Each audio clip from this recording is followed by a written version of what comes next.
What is up, everybody? So, as you saw from the title, we've got a nice big old Milwaukee tool haul. Pretty pumped about putting a lot of these to the test. As always, you'll see shorts and reels, TikToks, wherever you're seeing part of this from. But I'm gonna obviously go over what I got today from Milwaukee. I'm super excited. Ordered this stuff actually not too long ago, so got it pretty quick. And there's a couple things in here I'm really excited about. So curious, let me know what you all, if any of you guys have any of this, what you like or don't like about them. I'm going to kind of give you some initial thoughts here as I'm walking through this stuff. And then I'm going to show you, so I have the Snap-on 18-volt Shopback. I'm going to put them side by side, kind of give you some pros and cons between the two so far. I've not used the Milwaukee one a bunch yet, but just from my initial use, because I've been using the Snap-on one for like 2 years now or so, so obviously I have a lot of experience with that. And then I'm also going to show you some stuff on the inflator. So let's get right into it. No more delays. First off, we'll start with something small, the little USB rechargeable lithium light. I like this thing because it's got a really strong magnet on the bottom. I like how the head swivels as well. It's got 3 different modes. It's got a wide beam, a little less lumens, and then it's got your main beam there with multiple lumens, and then it's got a little clip. It's a little bulky, but I still like it so far. I used it on taking some pictures and stuff. It'll be a good addition for an inspection light. And the only other downfall I didn't like about it is its standard micro USB charging, not USB Type-C, and everything seems to be switching to USB Type-C. So that was kind of a bummer, but it's not a make or break thing. It's not that big of a deal. And I've got the straight die grinder, which I'm pretty pumped about. I will be doing some comparisons between the two of them. I have the Snap-on one. I just got this one. So one thing that everybody already complains about, and I complain about myself, is the metal bar, the paddle, whatever you want to call it.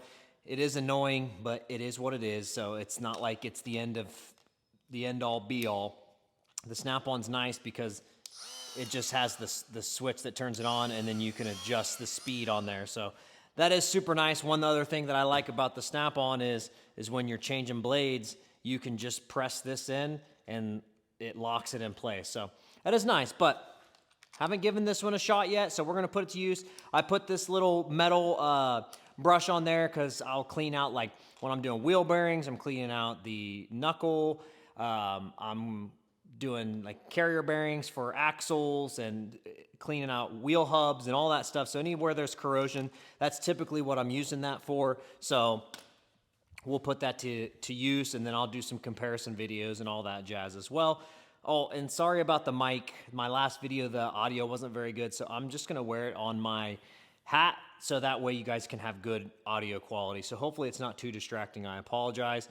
Next, we got the M12 Grease Gun. I'm pretty pumped about this. I had the M18 a long time ago. I didn't use it a ton, so I sold it, and this has been probably 5 or 6 years ago. I'm pumped to get another battery-powered grease gun. I wanted the M12 this time around, honestly, just because of the size, and I like the M12 lineup, and I have a ton of M12 batteries. I love Milwaukee the way they do this because they've got the purge up here to purge out the air from the grease gun. And honestly, because I'm working on Hondas a lot, I don't do a ton of greasable fittings. I do work on a decent amount of Toyotas, and I have some American vehicles. I also have my zero turn, so I've got a decent amount of things I'm gonna put this to use. But again, that's why I didn't also want the M18, because it was a little overkill for me.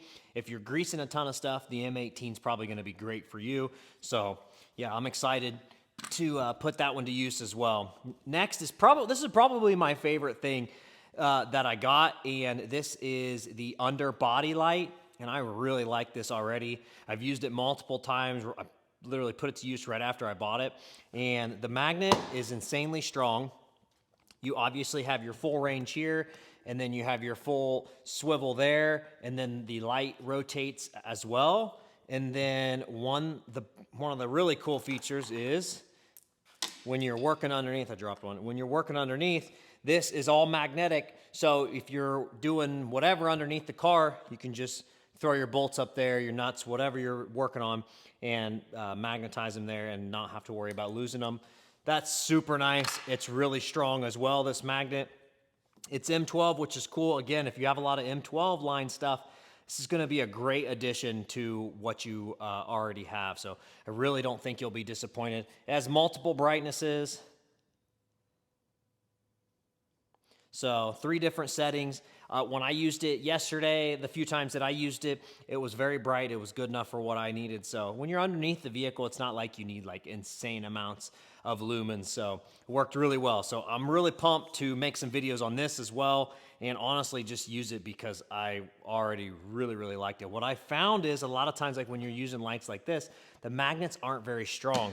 This thing is got some insane magnets on it. I mean, it is super strong, as you can see. So I really like that because you just snap it on the lift arm and you're good to go. So pumped about that one. All right, next is the M18 Inflator. And what I like about this that I found already is it has preset memory. So you can preset pressures. And if you're like me, because I specialize in certain vehicles, I can set preset pressures in there, which is really cool. And just go straight to them when I'm filling up tires. As well as you can adjust your units on there, which is super nice. And then it comes with the same stuff that the M12 comes with, your little needle, your little air nozzle in there, and the hose is really long, which is nice. And then on the bottom, it's got these nice little rubber feet to keep it from vibrating like crazy and being ultra loud on the ground. So yeah, it works really good. I already did a video with this. Apparently I can't talk to you all and wrap this up. I already did a video comparing it and timing it compared to the M12, which I've had for a long time, and it's about twice as fast as the M12. So it's really just going to depend. Like if you're going to be using it a lot and you're want something faster, then the M18 is probably the way that you want to go. But if you're not going to be using it a ton, the M12 is going to be fine. Again, I've used this a bunch. I've had it for probably 3 years now, and this has been great. And I've used it for just about everything. Lawnmower tires, car tires here at the shop, using it for bike tires, like my mountain bike and whatever. Anything that I've been able to use it for, I've used this. So it's been super nice. So I'm really pumped to try the M18 out some more and put it to work. Last but not least is the M18 Shopback.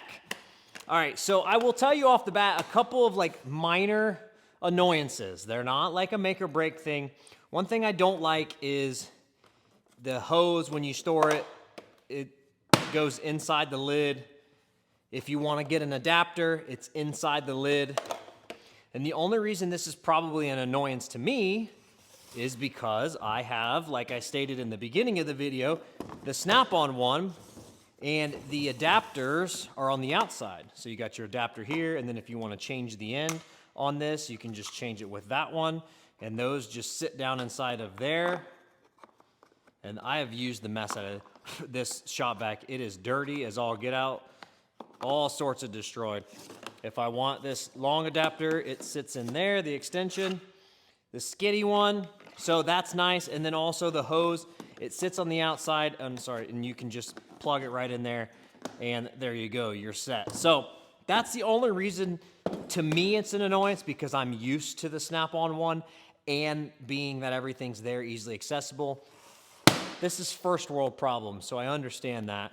So every time you want to use this or get an adapter out, you got to open the lid, which can be kind of a pain. Now, one of the bonuses is Milwaukee has a ton of M18 batteries, a lot of bigger sizes, so I've got an 8.0 in there, so that's going to be an advantage as well.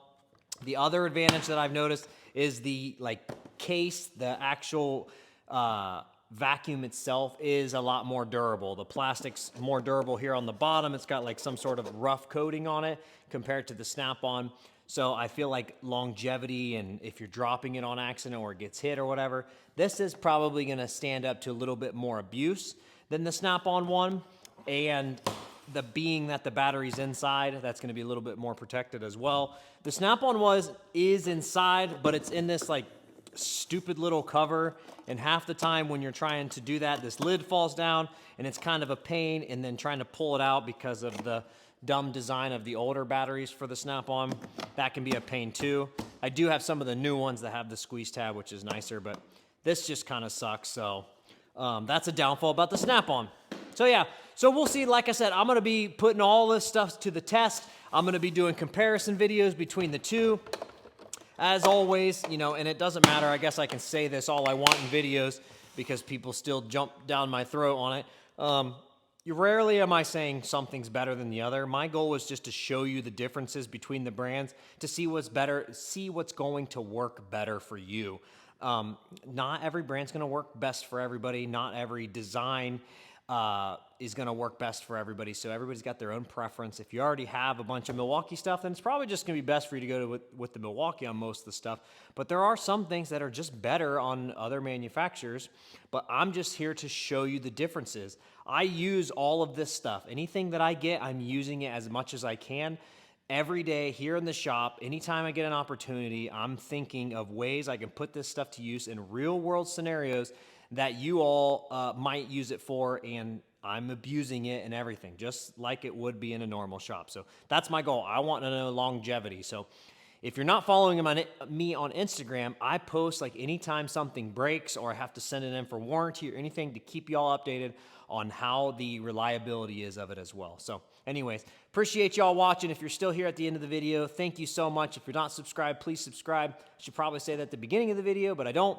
And I really do appreciate y'all watching these videos. So thank you so much. Have a great day.